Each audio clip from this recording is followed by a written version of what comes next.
Zahed. Tarek Zahed. Tarek Zahed. Tarek Zahed. Tarek Zahed. Successor leaders often emerge, leading to potential power struggles and continued violence. That is what happened with Tarek Zahed. Known in the underworld as the Balenciaga Biker for his love of designer clothes, is currently in critical condition at Westmead Hospital.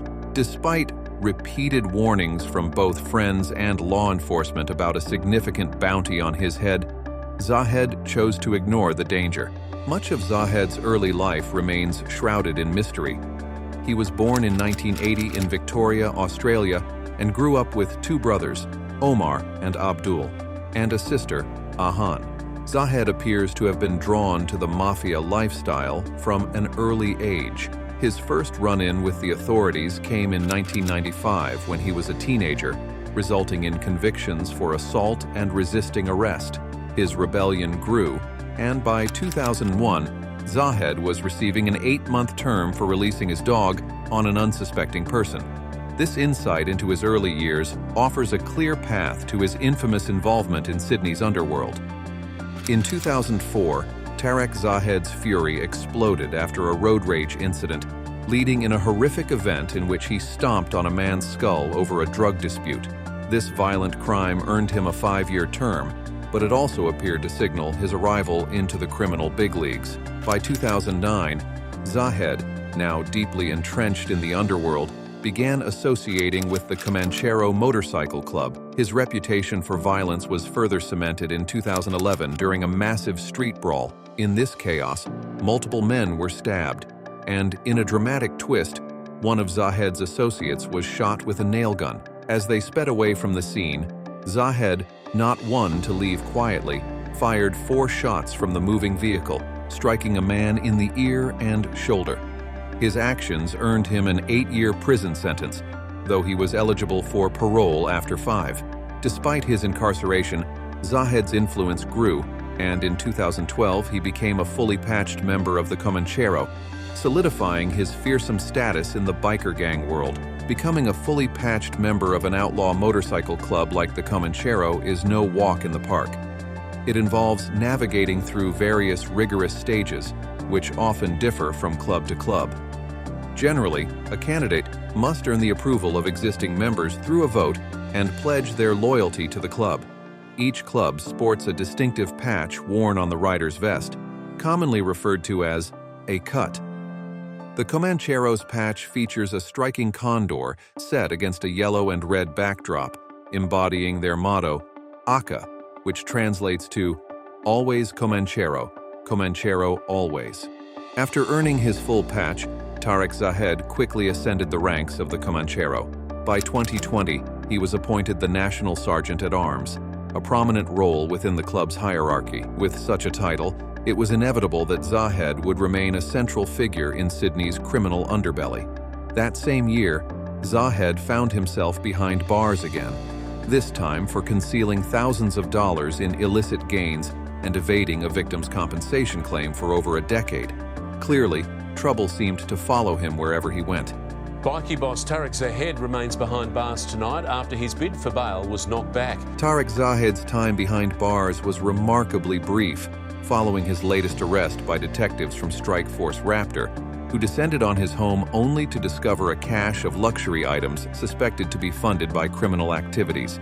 In a further twist, Zahed was accused of misleading government authorities by declaring himself a lowly delivery driver with a modest income of $450 bi-weekly, a claim aimed at skirting repayment obligations from a court-mandated victim compensation linked to a past shooting incident.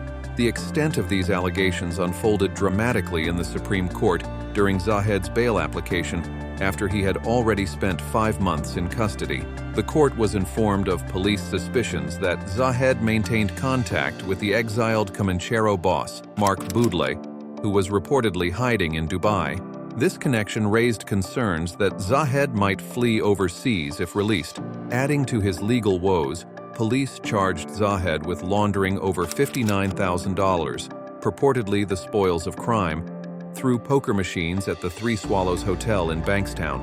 He allegedly walked away with a receipt for more than $54,000 in February 2016.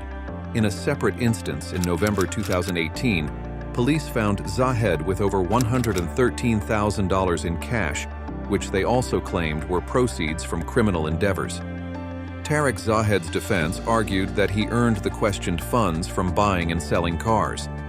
However, police claimed he funneled over $900,000 into relatives' accounts, which they alleged was from criminal activities.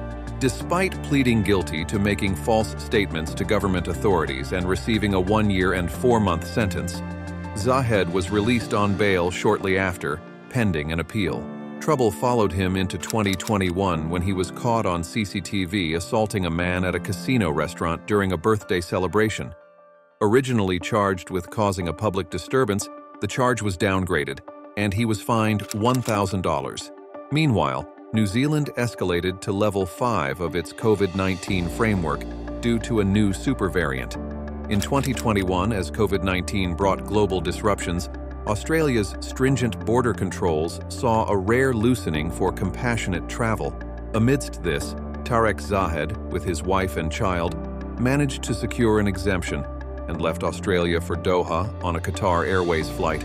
However, Australian police were skeptical of his motives for travel, suspecting it might be to reconnect with Mark Boole, a notorious drug lord, or to escape threats back in Sydney.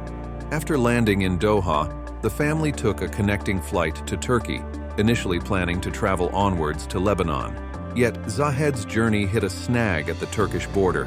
Authorities, alerted by a green notice from Interpol, which warns about individuals posing a criminal threat, hoped to send him back to Doha. Despite this, reports surfaced that Zahed managed to detour and eventually made it to Lebanon.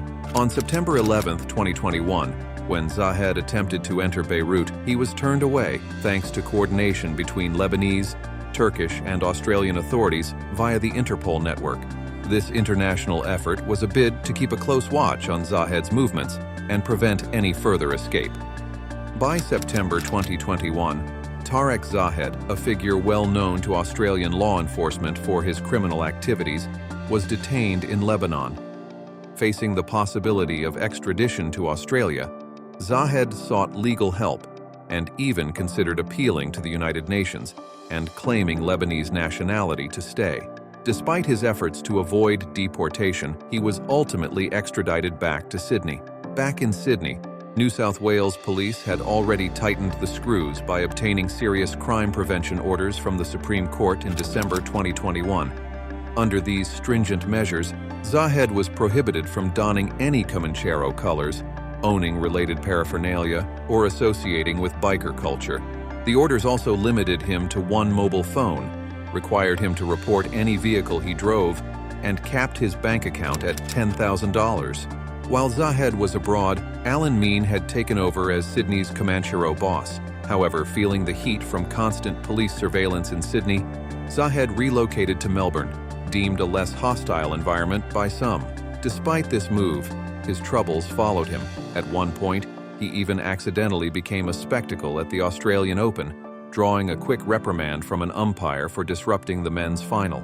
Zahed's travels to Sydney continued, and on April 29, 2022, during one of them, he was detained for failing to inform the police of changes in his living arrangements, which resulted in accusations of violating his crime prevention orders. During continued tensions, opposing gang members allegedly set a $1 million reward on him, indicating a potential breakout in Sydney's gangland conflict. Despite warnings to change his daily routine, Tarek Zahed continued visiting the same gym regularly. Comanchero bikie boss Tarek Zahed is in a critical condition. His brother is dead after they were gunned down inside an Auburn gym last night. On May 10, 2022, while at BodyFit Gym in Auburn, Sydney with his brother Omar, a tragic shooting occurred. Over 20 shots were fired at them in the gym's foyer. Tarek was struck by at least 10 bullets, including one that went through his eye, and he was critically injured and placed in an induced coma in the hospital. His brother Omar was also severely wounded, receiving multiple gunshots to his stomach, arms, and legs, and tragically died at the scene due to cardiac arrest. Following the shooting, police discovered 2 burnt-out cars linked to the incident, suggesting a planned escape by the shooters. However, the attackers seemed inexperienced, They failed to kill Tarek and improperly attempted to destroy a car, leaving a weapon behind. Miraculously, Tarek recovered from his life-threatening injuries, despite doctors considering his survival, especially from a direct shot through the eye, as incredibly rare. This incident, however, left him almost completely blind, adding to his previous vision issues. After months of investigation into a public shooting, homicide detectives made a significant arrest at Sydney Domestic Airport. They apprehended a man named Adam Ghanem, who was charged with concealing a serious offense. Although Ghanem wasn't believed to be the shooter, his arrest added to the swirling speculation about the motives behind the attack on Tarek Zahed, although no definitive reasons have been confirmed. Sometime after the incident, Zahed, known by his initials TCK, made a striking return to the public eye. He was seen dining with Comanchero President Alan Mean and other associates, all dressed in designer wear. Mean's caption under a photo of the gathering read, "Welcome back TCK, hard to kill Zahed," celebrating Zahed's resilience. However, Zahed's freedom was short-lived. By August 28, 2022, only months after his miraculous recovery, he found himself in the hands of the law again. This time, he was arrested in connection with a 2014 gang-related murder of Youssef Assam. During his dramatic arrest in Sydney's eastern suburbs, police used non-lethal beanbag rounds to shatter his car window before apprehending him in a rough encounter that left him battered. Tarek Zahed and his younger brother Abdul are now both charged with murder, linked to their alleged roles in the Underworld killing. Despite several attempts to secure bail, Zahed's applications have been denied and he remains in custody. Both brothers have pleaded not guilty, and their trial is set for February 2024, promising a high-stakes legal battle ahead.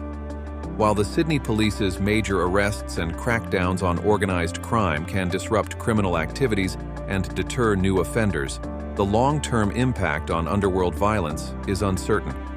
To achieve lasting reductions in crime, community engagement and socio-economic improvements are needed alongside law enforcement efforts. What's your opinion?